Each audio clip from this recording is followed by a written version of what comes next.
The sexual revolution lied to us, promising liberation, satisfaction, and happiness. It has only delivered pain, confusion, and destruction. Author Louise Perry argues from a secular feminist perspective that abandoning Christian regulations on marriage and sex has gotten us here. And she's got some fascinating advice on how we can recover from the brokenness caused by sexual liberalism. This episode is brought to you by our friends at Good Ranchers. Go to goodranchers.com/Allie. That's goodranchers.com/Allie.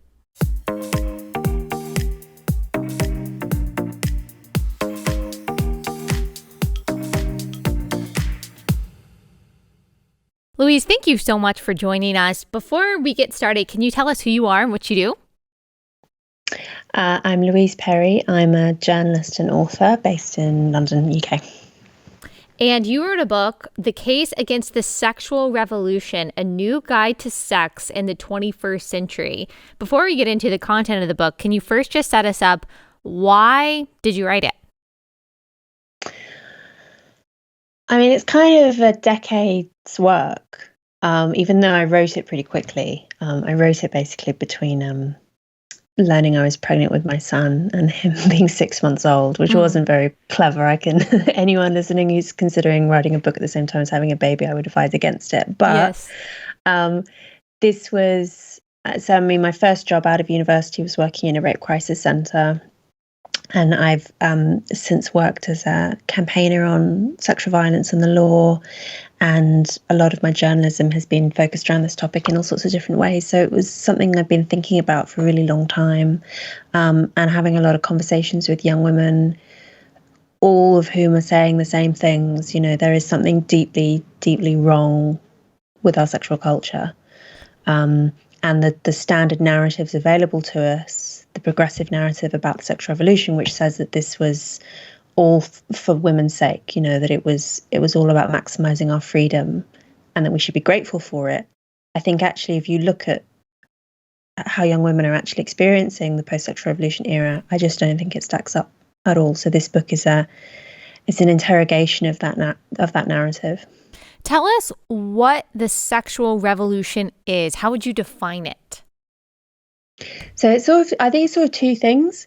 One is the material aspect of it, the fact that you have the pill arriving in the ends of the 1950s into the 1960s and just completely transforming sex and the link with reproduction, right? For the first time in the history of the world, it suddenly becomes possible for women to suspend their fertility in a way that they can control and that is kind of invisible, right? And it's that important that we call it the pill with capital letters. You know, everyone knows what you're talking about when you're talking about the pill because of its incredible importance.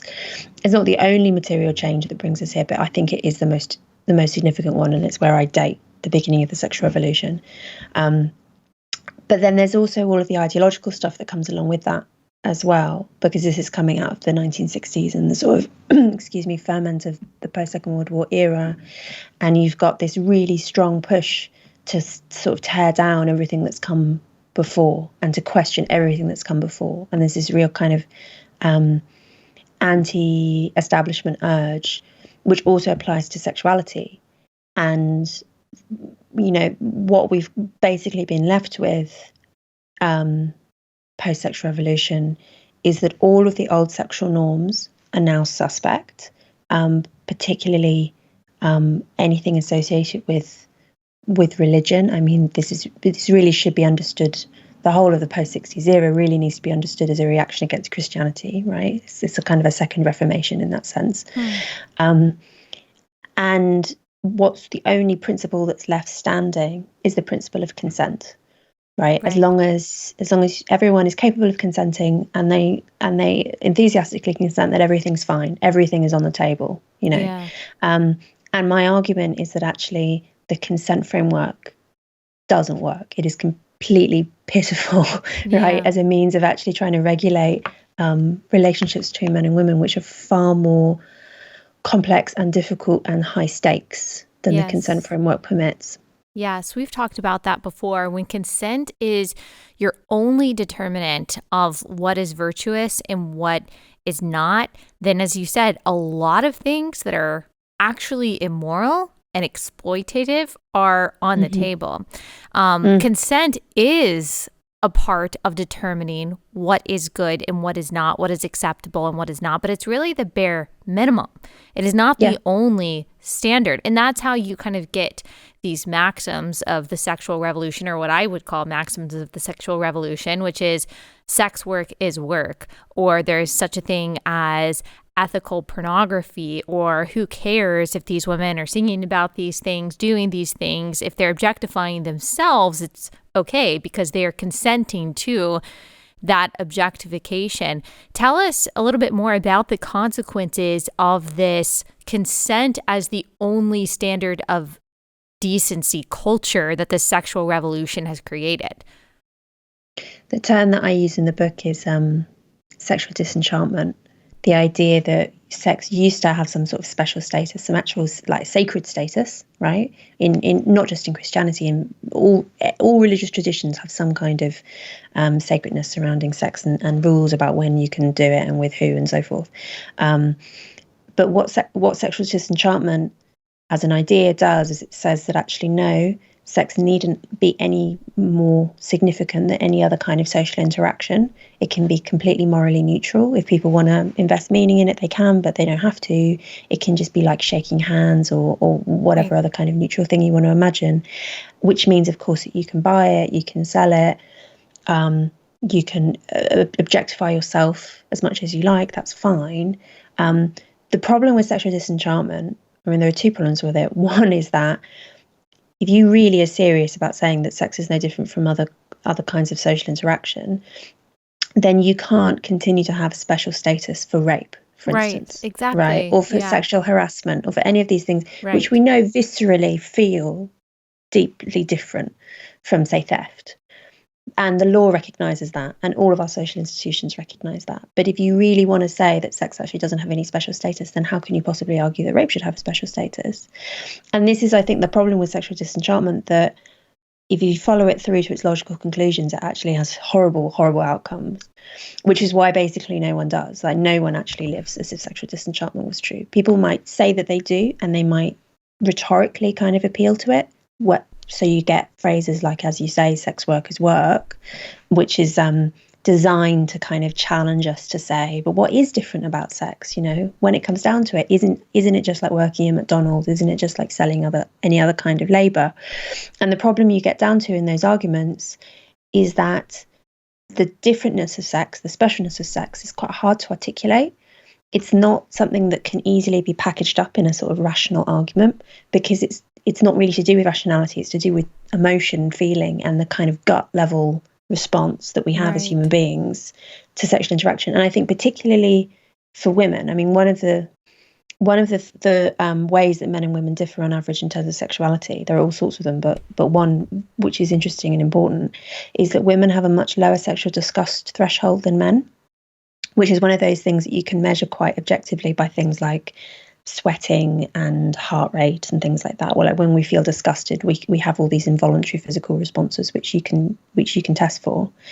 And women's threshold for feeling sexual disgust is a lot lower than men's. We get what is called colloquially getting the ick when you like really just kind of feel horribly repulsed. And I think and particularly I think when it's associated with any kind of like sexual aggression, there's that fear combined with disgust, which I don't think there's a word for. I mentioned in the book that every woman I've spoken to says, I completely understand that feeling. I know it. You feel it like in your bones. It's that strong. Right. But there isn't a word for it. And it's something that men are much less likely to experience. And it all comes down to the fact that, you know, one, the fact that women are just physically vulnerable in a way that men aren't, because we're smaller and we're weaker than men are. But also that we're evolved to have quite different kinds of sexuality and quite different responses to things like choosing partners. You know, the nature of getting pregnant is that sex is hildely consequential for women potentially, because you've got a long pregnancy, you've got dangerous labour, you've got many, many years of childcare. That's really important. That matters, right? no wonder we're evolved to be picky about who we want to have sex with, because those are the potential consequences. You don't want to be choosing the wrong man who's not going to stick around or whatever.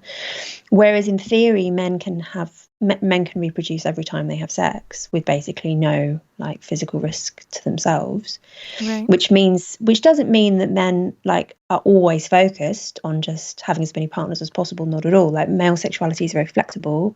I talk in the book about CAD and dad mode. So dad mode is obviously all focused towards marriage and family and stability, and really like investing in your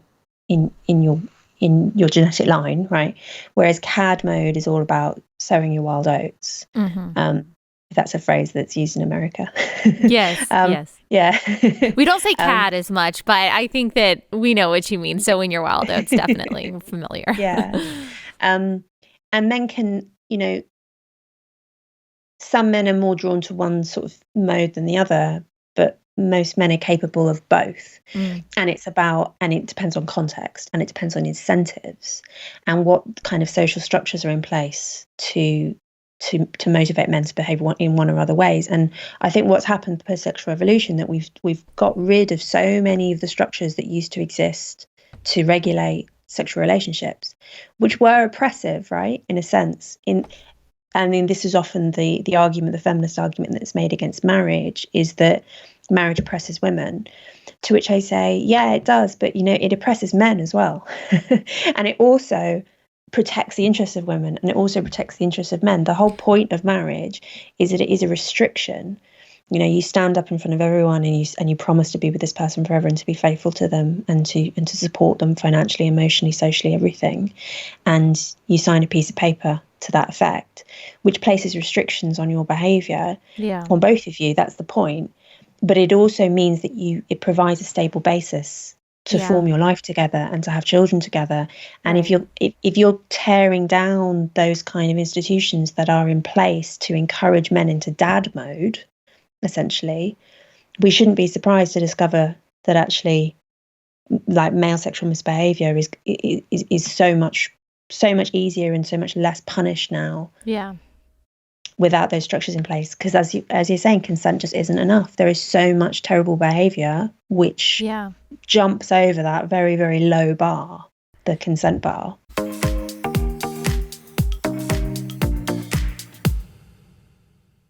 Okay, quick break to tell you guys some good news and some bad news. I'll start with the bad news first. All the multivitamins that you're taking that you think are working well for your body, unfortunately, your body probably isn't absorbing the nutrients that you need, because if you're taking those traditional tablets and capsules, they're filled with all kinds of artificial flavors and fillers that just make it difficult for your body to actually absorb what you need. And that is why Healthy Cell is a new kind of dietary supplement, a new kind of multivitamin.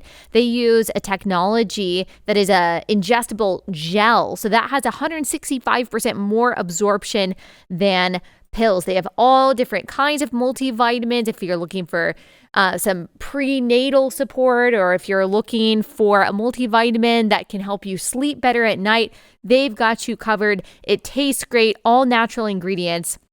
Check it out by going to healthycell.com/Allie. That's healthycell, CELL.com/Allie. Use code Allie for 20% off your first order. That's healthycell.com/Allie, code Allie.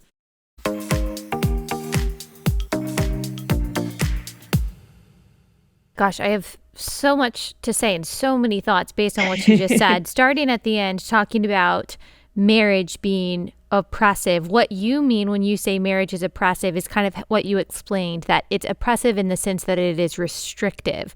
It is, it's supposed to be a structure that inhibits you from engaging in certain kinds of behavior and stops you from doing some things that you may want to do, but are unhealthy, both for the relationship, for your kids, also for society in general. I would probably say that it is more than like repressive than oppressive. I guess when I think of oppressive, I think of unjustly holding someone down, whereas repressive might just be holding something back, for better or for worse. I would say that marriage, the institution of marriage anyway, is repressive in a healthy way. That yes, it is holding people back, as you explained so well, from things that are not supposed to be acceptable in the bounds of marriage. Now, what I'm interested to hear, are you religious? Do you consider yourself religious? No, I'm coming at this from a kind of secular perspective. Right. I mean, I'm religious in the sense that I think actually all of us are.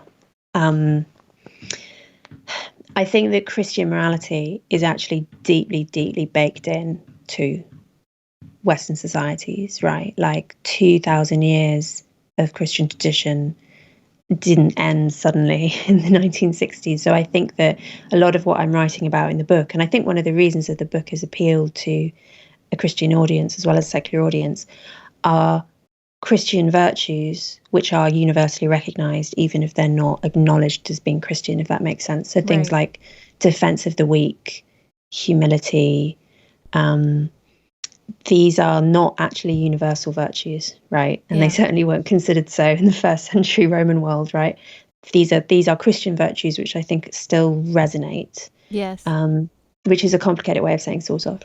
Yes. So that is your question. Yes, and I'm a Christian. This is a Christian podcast, and that is part of why this is so interesting. And one thing that you said that really struck me as absolutely true, but also troublesome, maybe you could even argue like this is the entire problem, is that sex cannot be rationally explained as special, as something different than shaking your hands. But as you said, everyone, whether they say so or not, acknowledges that it is in their repulsion to something like rape. Or I would say the vast majority of people, they would not say that there should be the same punishment for someone coming up and slapping you on the face versus someone raping you. They know that there is a difference, even if they say something ridiculous like sex work is work, and it doesn't matter how many sexual partners that you have, it's just liberating and great. They understand that sex is different than, your normal interaction, negative or positive. It really can't be explained, though, why that is, as you kind of briefly touched on. You said without talking about the mental and emotional, the feeling part of it. But of course, from my perspective, I'm saying, no, it's the spiritual part of it that I would argue it is, because there is something deep and almost intangible in all of us, because we are made in God's image, because he made us male and female, because he made us for the kind of sexual intimacy that is only really practiced in a healthy and productive and fruitful way in the boundaries of monogamous marriage. That is why somehow innately we know and have suppressed through our sexual, revolution mores, we have suppressed what I believe God placed in all of us, that we understand that sex is special, that sex is for commitment, it is for covenant, that it is a reflection of something much bigger and much deeper and much more eternal than we can actually give word to. And I think our disgust, even the secular person's disgust of things like rape and things like pedophilia, I think it speaks to how God made us, that God placed something in us. And so, as you already mentioned, even from a secular perspective, if post-1960s is a backlash against Christian morality, specifically Christian sexual morality, then of course it would make sense that our thoughts about sex have gone in the direction that it has, because Christianity, as you mentioned, for the last 2,000 years, totally disrupted the pagan Roman world and how they viewed sex also as just something that you do. People are just people that you use. Children, doesn't matter. Christianity's disrupted that. And now that we have kind of rejected it, we're going back to the pagan era and how they viewed bodies and how they viewed sex. So anyway, I just kind of wanted to give my Christian perspective on that, but I'm curious just kind of what you think about that. I mean, I think that I don't think it can be underestimated quite how appalling sexual ethics were in antiquity, right? And if you're looking at the first century Christian introduction of the new kind of sexual ethics, they are radically transformative. And I think that is really worth bearing in mind when thinking about modern feminism, which is often set up as being in direct opposition to Christianity and to other religious traditions too, but particularly like in an American and British context, we're primarily talking about Christianity.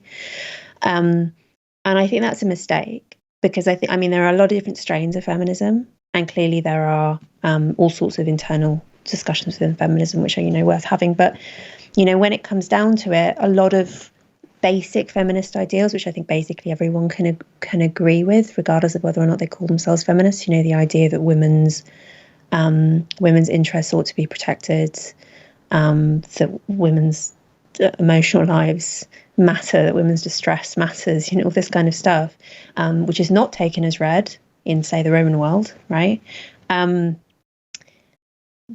Those ideas about equality and the protection of the weak and so on are originally Christian ideas, even if they're now somewhat divorced from the actual theology.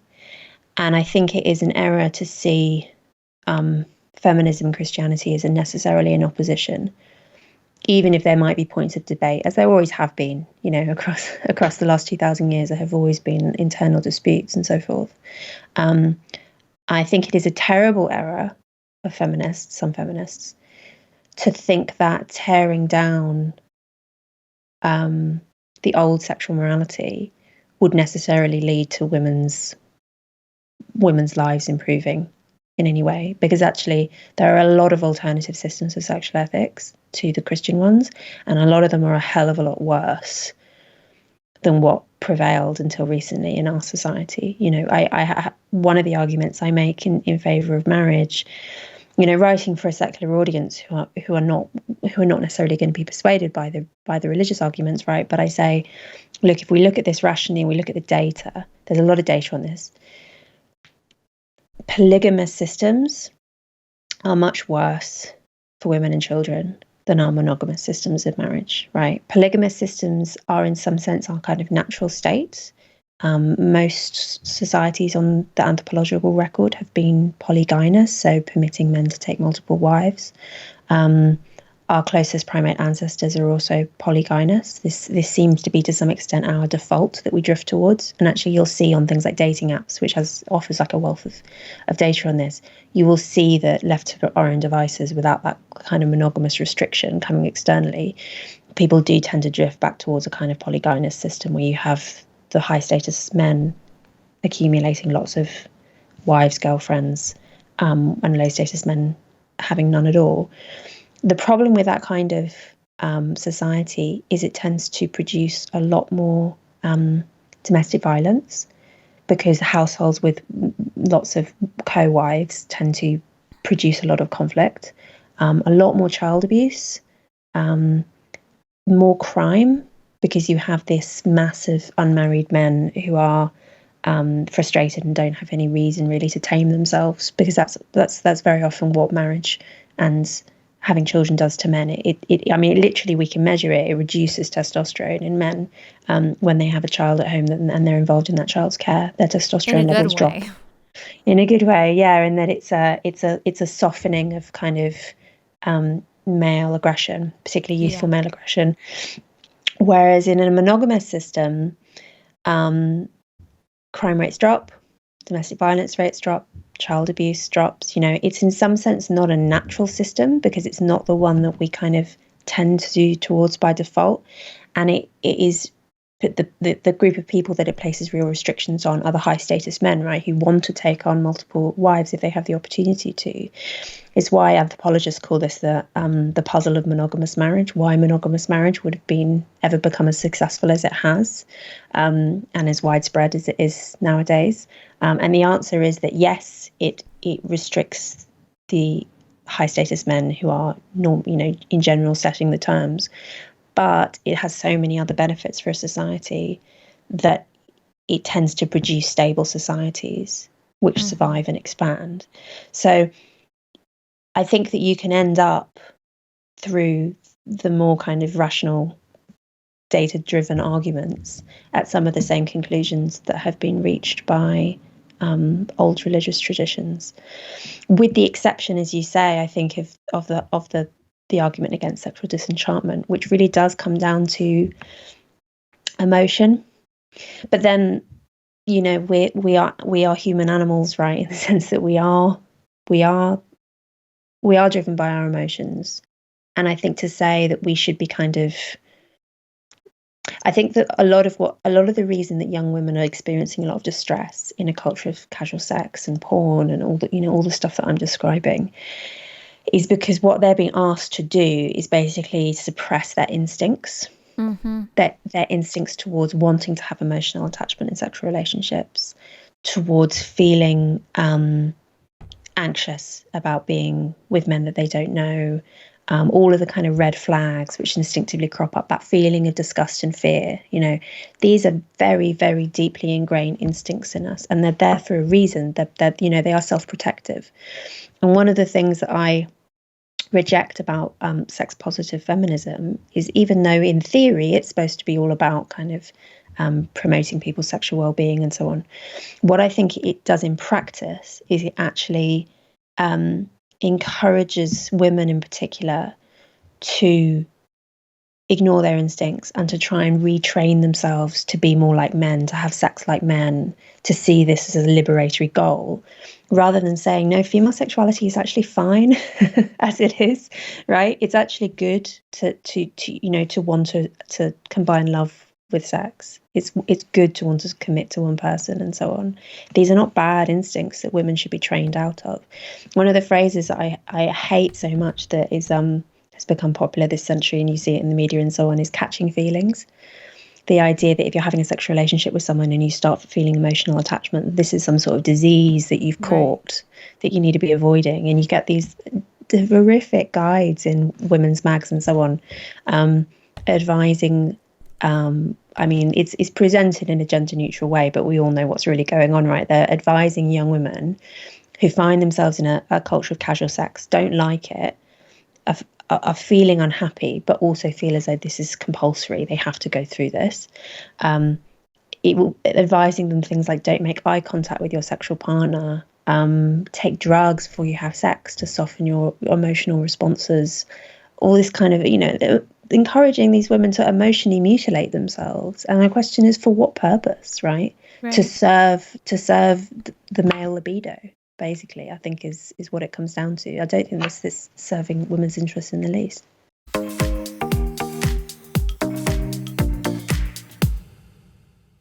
Okay, second sponsor for the day is Raycon. If you are looking for wireless earbuds at a fraction of the price of competitors, you need to check out Raycon. Raycon's everyday earbuds look, feel, and sound better than ever. They've got optimized gel tips for the perfect in-ear fit. They've got all different kinds of sizes, so you can make sure that it's truly comfortable for you, and they will not budge once you find the size that works for you. When you order these earbuds, they come with all different kinds of sizes of gel tips. So you just pick the one that you want. You don't have to pay extra for that. And they work really well. I have gifted Raycons to a ton of my friends who are runners, trail runners, do all different kinds of activities outside, and they swear by these things. They love them. They've got a 32-hour battery life, 8 hours of playtime.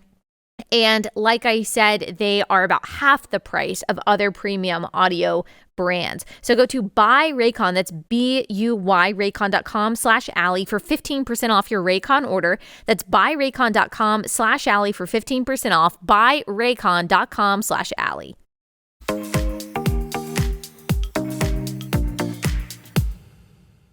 I've heard from a lot of young women, in particular those who call themselves detransitioners. This seems to be a common theme in their backgrounds, in the stories that I have read and also the ones that I've personally spoken to, is that especially those who are young, like, 10 years younger than me. And so they really grew up coming of age during the social media era, and they felt as young women very over-sexualized and felt a pressure at a very young age to be sexual, not just sexually active, but dress sexually, talk sexually, dance sexually on social media, send pictures to boys. And I'm sure that pressure to some extent has always been there for young women to try to perform in some way to gain the satisfaction and approval of young men. But with social media and just kind of our media and pop culture as it is, it seems like the pressure is stronger, more ubiquitous. And so a lot of these women, what I find interesting, who transitioned so-called into being a man, a common theme that I find is that they were uncomfortable as a 12, 13-year-old with the pressure to be sexual, with always feeling like a sexual object, feeling like prey, and feeling vulnerable because of that, and felt that if they transitioned or they started being more masculine, then that made them less vulnerable. There was less pressure. And it's sad because, I mean, puberty involves a lot of discomfort for girls and always, and boys, and always has. And so, of course, sexuality and the discovery of all of that at teenage years is already awkward and difficult. But it seems like objectification and the sexualization of young people, especially young girls, is more. It's bigger than it has been before. I don't think it's just leading to confusion about gender and that kind of thing. I think it's leading to a lot of, as you said, disenchantment, self-hatred, self-resentment, just a lot of confusion about what sex is supposed to be, what the body is, who they are, how the mind and the heart and the body all work together, and how it's supposed to. Is that something that you've seen? What do you think about that? I completely agree that must be a motivation of, well, I mean, so many detransitioners say that it was a very explicit motivation. They were, that you know, it's always alarming to some degree to come to encounter puberty and suddenly inhabit the body of a woman and having to negotiate sexual interest and so on. Always difficult, but doing so in a hyper-sexualized culture, super pornified, you know, with the expectation that you've got young boys in particular, but young girls too, being exposed to porn from really young ages.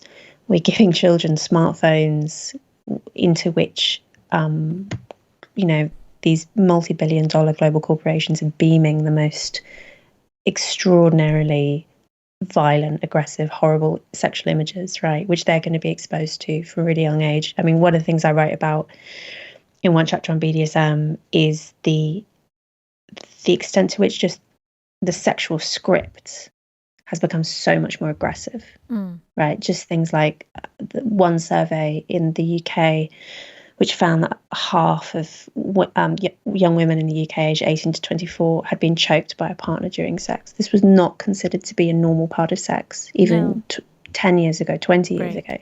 This was like a weird niche thing that most people would never even occur to them to do now. But now we have every porn platform in the world has choking images on the front page. This is completely mainstream. You can even expect to see it on Instagram, on Facebook, and all these platforms that are supposed to be appropriate for adolescents. No wonder you have some of these girls, you know, arriving in this kind of sexual culture and saying, I want out. And one way of getting out is to not identify as a woman anymore, or to do things like identify as asexual or demisexual. Demisexual makes me laugh a little bit, because what demisexual is defined as is basically when you only want to have sex with someone who you're emotionally attached to, and this is presented as being a kind of weird and wonderful special identity under the whatever. And I'm like, no, this is just normal female sexuality that you're describing and creating a new term. I mean, I sort of have some respect for girls in the sense of, you know, having the confidence almost to assert this, you know, this is my identity, like, you know, there's nothing wrong with it, is good. You know, better to identify as demisexual than to kind of go along with the mainstream against your instincts. But equally, you shouldn't have to be coming up with some sort of special identity that permits you to opt out of a culture that is really not geared towards women's interests. Yeah. You've written about this before. As all of the different barriers, all of the different mores, restrictions, traditions around sexuality that, as we've talked about, are rooted in Christianity, even if they have become separated from Christian theology, as all of those are knocked down in the name of liberation, in the name of, I don't know, self-discovery and self-fulfillment. I really see a huge crossover between the like trendy narcissistic self-love culture and all the sexual revolution. There seems to just be a lot in common there. As all of those restrictions are knocked down, do you see the normalization of something like pedophilia on the horizon, or do you think that's just a slippery slope argument that, you know, Christian conservatives are putting out there to try to scare people about LGBTQ people? I think it's hard for those principles not to end up as a paedophilia apologism eventually. And this has happened post-sexual revolution and has to some extent been memory hold. You have in, say, the 1970s, a push among all sorts of very, very prominent postmodern theorists like Foucault and signing. Yes. Signing petitions, you know, for the decriminalisation of paedophilia, writing very explicitly in defence of it. And what they said, it's important to remember this, is that they didn't say that it was okay to violently assault children. What they said was that the consent principle stood, you know, consent was important, and that some children were capable of consenting to sex with adults. And I think this is the problem with the consent framework, because actually it is open to manipulation. The fact that we've set the legal bar at 16 in the UK, you know, other similar kind of thresholds across the world, is to some extent arbitrary. We know that, you know, a 15-year-old on the night before her 16th birthday is not radically different from how she is the next day. We have to draw a line in the sand legally and say this is the point at which you can consent to sex. And we know historically that that line has been set at very different points, you know, sometimes really very young. The argument from some of the sexual revolutionaries was just that we should nudge it a little lower and it was still completely in keeping with their principles of protecting consent. And it becomes, you know, there are all sorts of examples, like, for instance, pornography with adults pretending to be children or making themselves look more like children. That's a trend. I mean, that's a trend even on TikTok. I just saw something that there's like this trend of like older girls wearing like pigtails to get more tips because they look they look younger. There's also, and this, I don't want to take us, you know, off of what we're talking about, but just so I don't forget, something I've noticed with a lot of men who say that they identify as women is that, at least the ones that I'm seeing, you know, online, is that they don't dress up like women. They often dress up as little girls. Other example would be like virtual reality porn or cartoon porn or whatever that's designed to look like child porn, but it doesn't actually use children in its production, so it's not directly harming any children. Or something like Cuties, you remember the Netflix show a couple of years ago, which was supposedly, you know, the defense from the creators was that it was about actually critiquing the sexualization of children, and, you know, the plot in the end sees the protagonist rejecting the kind of hypersexualization. But it also featured a lot of hypersexualization of real children who actually were really young and looked obviously very young. And this is the sort of thing where within the consent framework, what do you say? You know, it's, if an adult wants to put braces and pigtails on and create porn, and if another adult wants to consume it or pay for it, you can't really challenge that within the consent framework at all. And yet the vast majority of us feel an instinctive revulsion and know that there's something off about that. And it's very hard to explain that feeling if all that you've got to rely on is the consent framework. Whereas if you're interested in virtue, you know, if you say that actually there are certain virtues on which our sexual ethics should be based, and one of those includes the protection of the vulnerable and the recognition that actually any kind of sexual attraction to children is wrong and should be repressed. And if anyone sort of discovers it in themselves, they are obliged to repress those instincts because they're not virtuous. These are the kind of arguments that I think most people do instinctively feel drawn towards, but which the new kind of ethical framework just cannot possibly accommodate, which is why I think we end up inevitably with paedophilia apologism, and have done since the 1960s at various points. And I fear we are slipping back towards that again.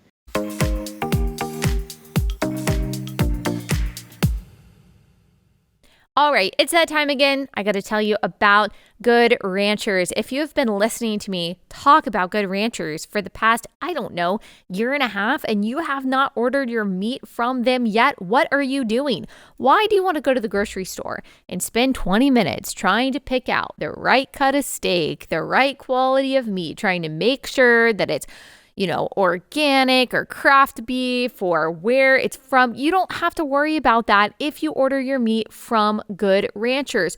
All of their beef, their chicken, and their seafood is from American farms and ranches and is super high quality, sustainably sourced, ethically raised. Also, whatever you pay right now for your subscription, it will lock in for the rest of your subscription. And so when you go to the grocery store, you have to worry about inflation. You don't have to worry about that with Good Ranchers. Plus, if you use my code Allie at checkout, you get $30 off plus free shipping. So go to goodranchers.com/Allie for that $30 off plus free shipping and to lock in the price of your subscription today. That's goodranchers.com/Allie, goodranchers.com/Allie.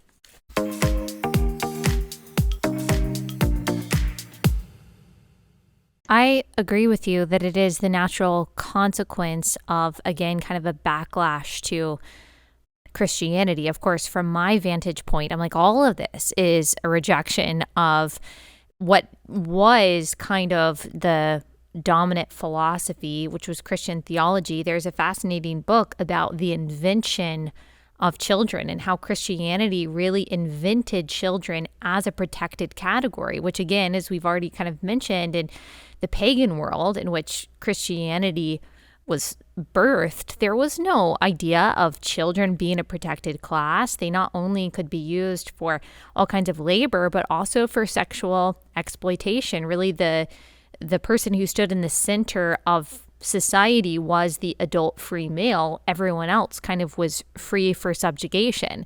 Then Christianity universalized this Old Testament idea that, hang on, all people have souls, all people are made in the image of God. There is a consequence for rape, there's a consequence for murder, there's a consequence for abuse, and then also brought in the gospel, which said, okay, everyone is dead in sin apart from Christ. Everyone is alive in Christ by grace through faith in him. That is a radical equality of worth that the gospel of Jesus Christ brought into the pagan world. And that is what revolutionized the West. Still today, in the non-Christian world, there is nothing perverse. They see nothing perverse in marrying a child.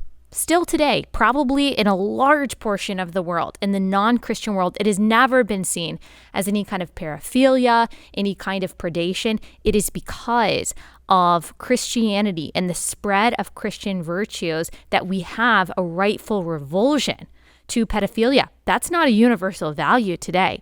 So to me, this is just another consequence, inevitable consequence of rejecting Christian theology. I don't think we even realize, none of us, Christian or not, realize what is on the other side of a fully post-Christian world. I mean, I think history tells us that.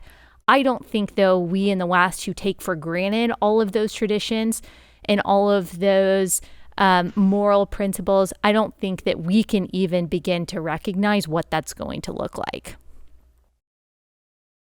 Yeah. I wrote an article for Compact magazine a few weeks ago about, Andrew Tate. Have you come across him? I just recently discovered who he was, like in the past few weeks. I didn't Along with even all know. of us, I think. Yeah, no, me too.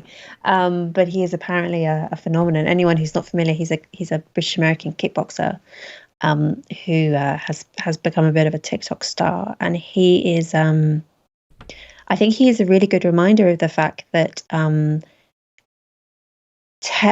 just because he is opposed to Christian sexual morality does not mean by any means that he is feminist. That dichotomy is completely false, because what Tate is invested in his own personal morality is basically consumption, display, he's hugely status driven. He loves his fancy watches, cars, whatever. This is what he lives for. And he sees women as being consumables in exactly the same way.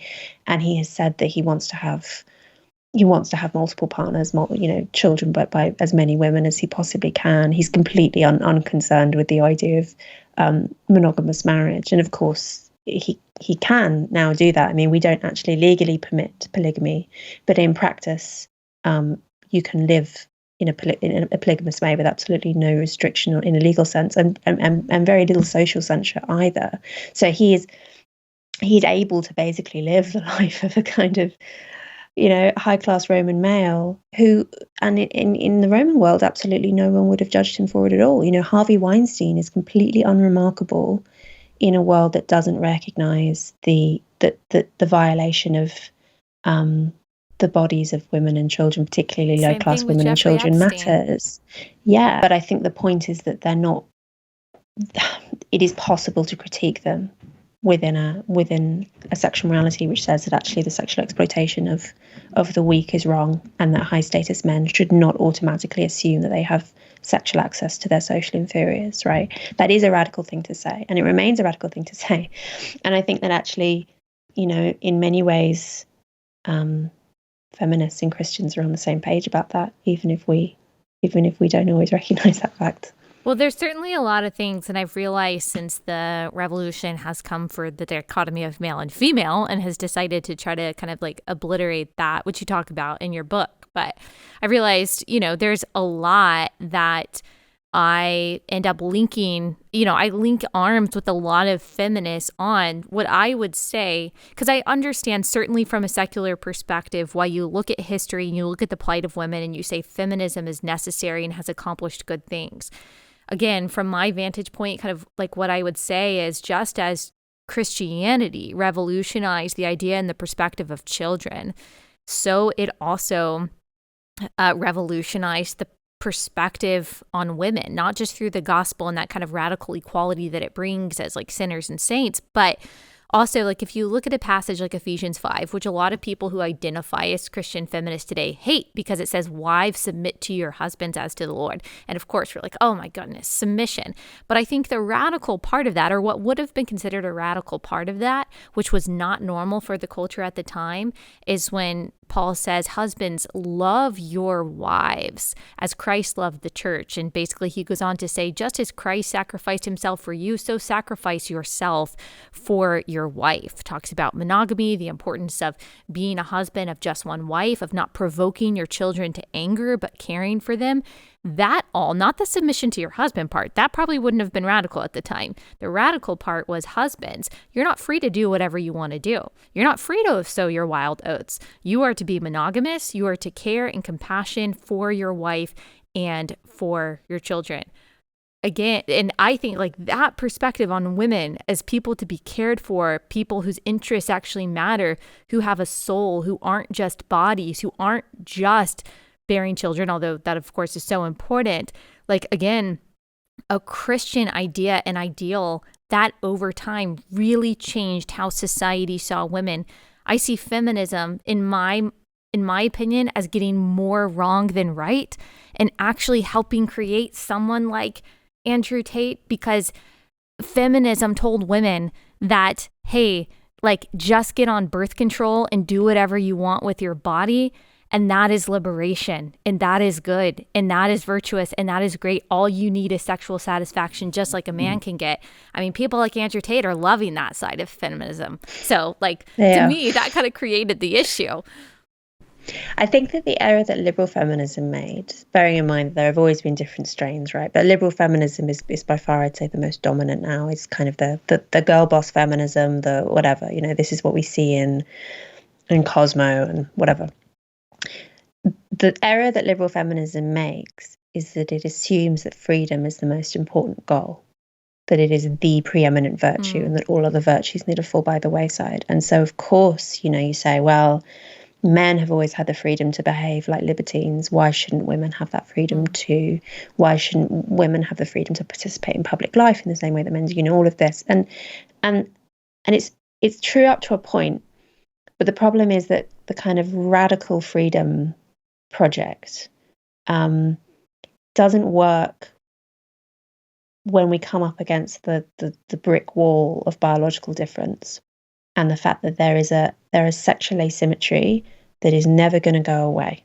The fact that women are the ones who get pregnant, we are much smaller and weaker, more physically vulnerable than men are.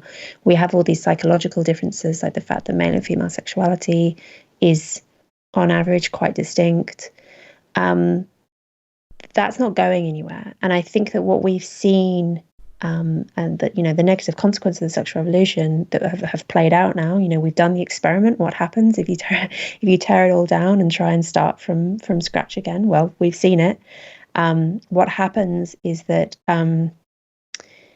you throw freedom at a society, I think, in denial about the existence of sexual asymmetry that tries very hard. I mean, even in the most recent iteration, tries to deny the existence of men and women as such. I think that we cannot possibly cope with this new kind of free-for-all, given the existence of sexual asymmetry, and given that, this is the sort of thing that anyone on the left who has any kind of critique of capitalism will recognize this when it comes to free markets, and will say, well, if you just throw freedom, right, like remove all, say, labor restrictions, or anything, any kind of effort on imposing structure and control on a system, and just kind of have at it. Anyone on the left will say, well, no, because there's not an even playing field, right? There are the rich bosses, there are poor workers. If you say, remove the obligation to honour the Sabbath, to give one example, of course you're going to end up with poor workers then having to work 7 days a week and being, miserably exploited. And of course the bosses are going to profit from that, and I feel like we've done the same thing when it comes to the sexual marketplace, that we've basically imposed a kind of free market ideology and said everyone should be free, without recognizing the fact that there are inherent inequalities, which mean that different people will experience that freedom differently. The phrase I use in the book is freedom for the pike is death for the minnows.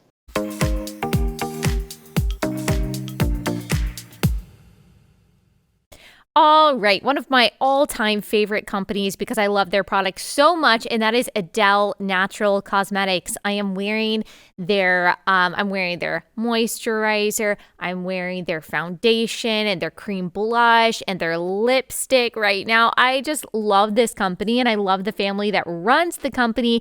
They're Christians, they're pro-life, they've got the same values that you and I do, so you can feel really good about sending your money to them. Plus, I truly love their products. They're all natural, they're holistic, they're handcrafted in the US. I think personally, if I do say so myself, that my skin looks and feels better than it ever has because I am using Adele Natural Cosmetics. Love them so much. Highly recommend them. Go to AdeleNaturalCosmetics.com.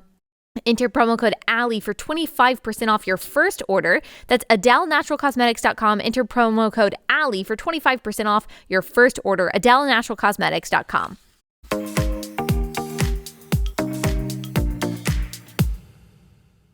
It just doesn't seem like it has delivered on its promises. Sure, maybe liberation. If liberation is you can just do whatever you want. If liberation and libertinism are the same thing, which, you could argue for or against that. But it doesn't seem like it's led to satisfaction. Aren't we more, especially young girls, it seems, more depressed than ever, more anxious than ever, even more suicidal than ever? And there are a lot of different factors, I think, that play into that. I mean, in an age when we are constantly told, I mean, young women especially are berated on social media with just love yourself, just love yourself, just love yourself, just discover yourself. You are your own truth. You're enough for yourself.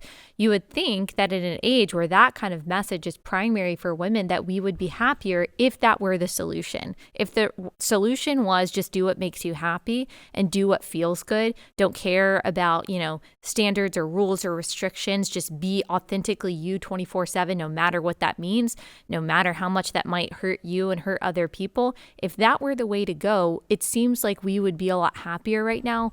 But actually, it seems like we're a lot more depressed than we've ever been. So at what point do people realize, okay, we need to it needs to swing back in the other direction. We need some kind of exit strategy here.